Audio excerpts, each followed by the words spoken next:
I just want to really welcome the parents who are here today into the gallery. We've been working with people around our constituencies on this issue and welcome the debate is happening. And like others, I want to be a conduit for their voice, because I wish they could stand here instead of sitting up there and speak directly to the government and to you, Minister, about this. So I want to speak for Greg.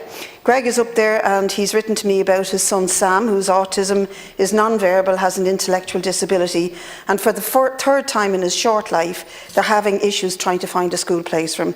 13 schools said no. Both myself and my wife work. The stress on us is unbelievable since last September.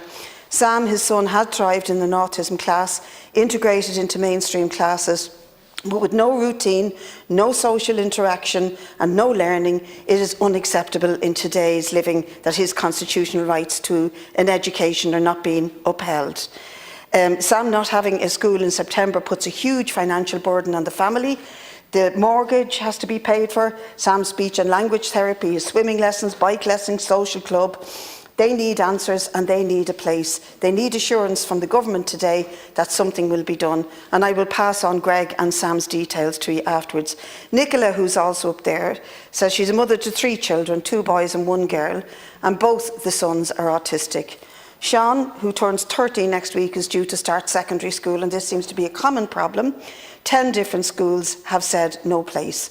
Sean made great improvements over the last couple of years, but now if he continues to be outside of a school setting, he will digress, and he should be entitled to an education like every other child. He has a right to a school place, and the family have a right to know that they can prepare for September and not have sleepless nights worrying about what will happen to Sean if he doesn't go to school, have the routine, the structure and the support that he needs. No doubt he will regress. And like the other parents, Nicola worries as a family. Herself and her husband work, and if they have to give up their job financially, they will struggle.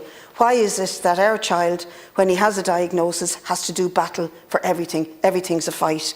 Finally, Minister, I'll pass on Nicola's details also to you, but finally I want to say one special needs educator contacted me to say, and this was in your speech, that schools will be given the flexibility to engage staff that are not employed in their schools to support the summer programme, and this is about what was called the July provision. And she gives me an example, and she says in 2022 a class of 4 to 6 autistic children would receive €240 to €360 a week to arrange trips, organise activities and provide resources. In 2024 the same class will have 120 to 180 per week to do the same things, despite the cost of everything rising. The funding is being cut by €20 per child per week. Are we seeing a repetition of picking the low-hanging fruit that we saw during austerity?